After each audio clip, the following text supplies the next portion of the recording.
সবাইকে স্বাগত জানাই এ সপ্তাহের অর্থনীতিতে। আমাদের আজকের প্রসঙ্গ, পুঁজিবাজারে কি গতি আসবে? বাংলাদেশের অর্থনীতির পুনরুদ্ধার প্রক্রিয়ায় একটি গুরুত্বপূর্ণ জায়গা দখল করে আছে শেয়ার বাজার।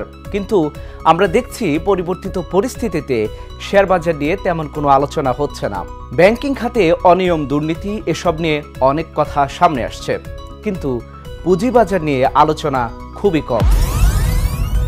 বাংলাদেশের শেয়ার বাজারে অনেকদিন থেকেই উত্থান পতন চলছে।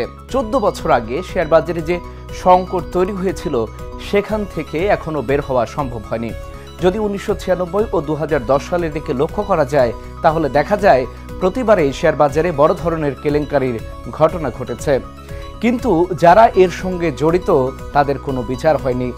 সালমান এফ রহমানের নাম বারবার এলেও সেই লোককেই সাবেক প্রধানমন্ত্রী শেখ হাসিনা তার শিল্প বিষয়ক উপদেষ্টা বানিয়েছিলেন মন্ত্রী পদমর্যাদায়। তারা বাজার থেকে সাধারণ বিনিয়োগকারীদের হাজার হাজার কোটি টাকা হাতিয়ে নিয়েছে।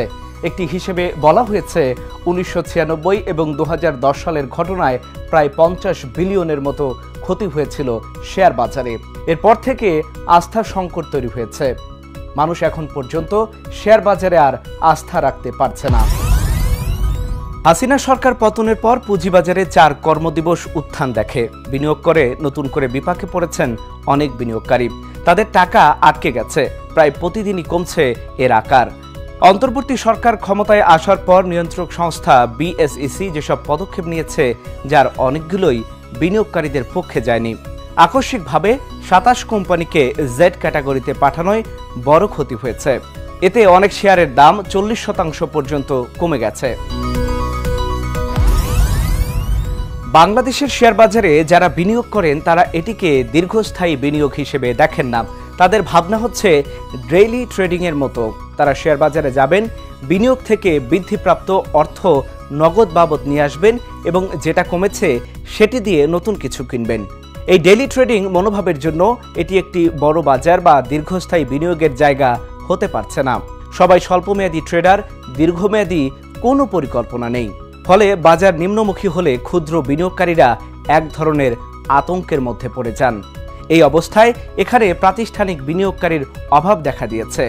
ব্যক্তিশ্রেণীর বিনিয়োগকারীরা কোম্পানির ব্যবসায়িক পরিস্থিতি বিবেচনা না করেই বিনিয়োগ করেন। দর যখন বাড়তে থাকে তখন তারা শেয়ার কেনে, আবার দর যখন কমে তখন দেখা দেয় বিক্রির প্রবণতা।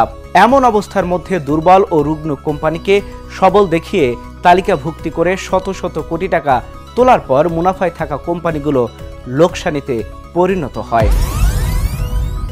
গত 5 অগস্ট আওয়ামী লীগ সরকার পতনের পর 4 কর্মদিবসে সূচক প্রায় 800 পয়েন্ট বেড়ে যায়। 11 আগস্ট সূচক দাঁড়ায় 6015 পয়েন্টে।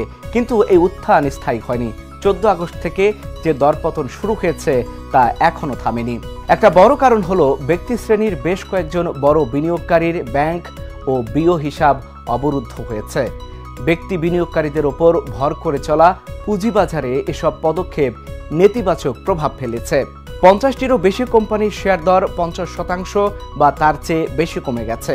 এখন বিনিয়োগকারীরা এই লোকসান কিভাবে পূরণ করবেন, নতুন করে শেয়ার দিনে গড় দাম কমিয়ে আনবেন কিনা, এসব ভাবনার মধ্যে দর কেবলই পড়ছে। দীর্ঘমেয়াদী সংকটের অন্যতম কারণ তালিকাভুক্ত বেশিরভাগ কোম্পানির দুর্বল মৌলভিত্তি। তালিকাভুক্ত অনেক কোম্পানির আর্থিক অবস্থা দুর্বল হচ্ছে, যা স্বাভাবিক নয়। তারা প্রত্যাশিত লভ্যাংশ দিচ্ছে না, যার নেতিবাচক প্রভাব পড়ছে বাজারে। কোম্পানিগুলো বাজার থেকে পুঁজি নিয়ে ব্যবসা করছে, কিন্তু লভ্যাংশ দেওয়ার সময়ে আর্থিক প্রতিবেদন কারসাজি করে লোকসান দেখাচ্ছে। এমনও দেখা গেছে তালিকাভুক্ত হওয়ার পর কোম্পানি বন্ধ করে দেওয়া হয়েছে, ঘোষণা না দিয়ে বিক্রি করে দেওয়া হয়েছে মালিকদের শেয়ার, কিন্তু তাদের শাস্তির আওতায় আনা যায়নি। এসব ছলচাতুরি ও শেয়ার দর কারসাজির ঘটনাগুলো সময় মতো নজরে নিতে হবে নিয়ন্ত্রক সংস্থাকে। বাংলাদেশের পুঁজিবাজারে প্রাতিষ্ঠানিক বিনিয়োগকারী কম। সম্পদ ব্যবস্থাপনা company, mutual fund, pension fund, bank, merchant bank এসব প্রাতিষ্ঠানিক বিনিয়োগ পুঁজিবাজারে আসছে না। ডিএসির যত ডিলার আছে তারাও এই তালিকায় পড়ে। আইসিবিও প্রাতিষ্ঠানিক বিনিয়োগকারী, আরেকটা হলো কর্পোরেট বিনিয়োগকারী। দেশে মিউচুয়াল ফান্ডের আকার 15,000 কোটি টাকারও বেশি, কিন্তু প্রায় সবগুলোর ইউনিট দর অবহিত মূল্যের চেয়ে নিচে।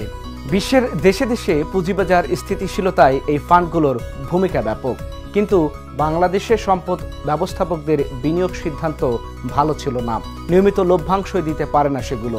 প্রাতিষ্ঠানিক বিনিয়োগকারীর অংশগ্রহণ কম থাকাটা পুঁজিবাজারের দুর্বলতার একটি বড় কারণ।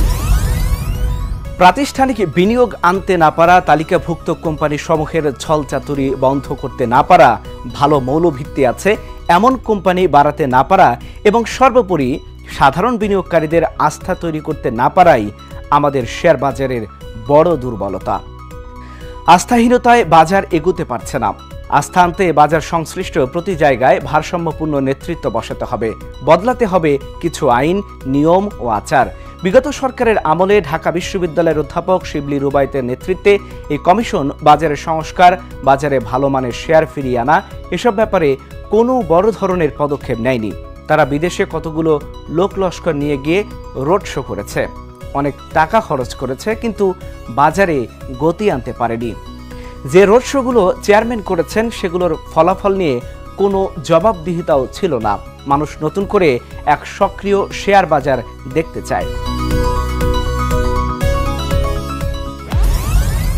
দর্শক, আজকের মতো সপ্তাহের অর্থনীতি এ পর্যন্তই। দেখা হবে আগামী সপ্তাহে। ঢাকা জার্নালের সাথে থাকুন।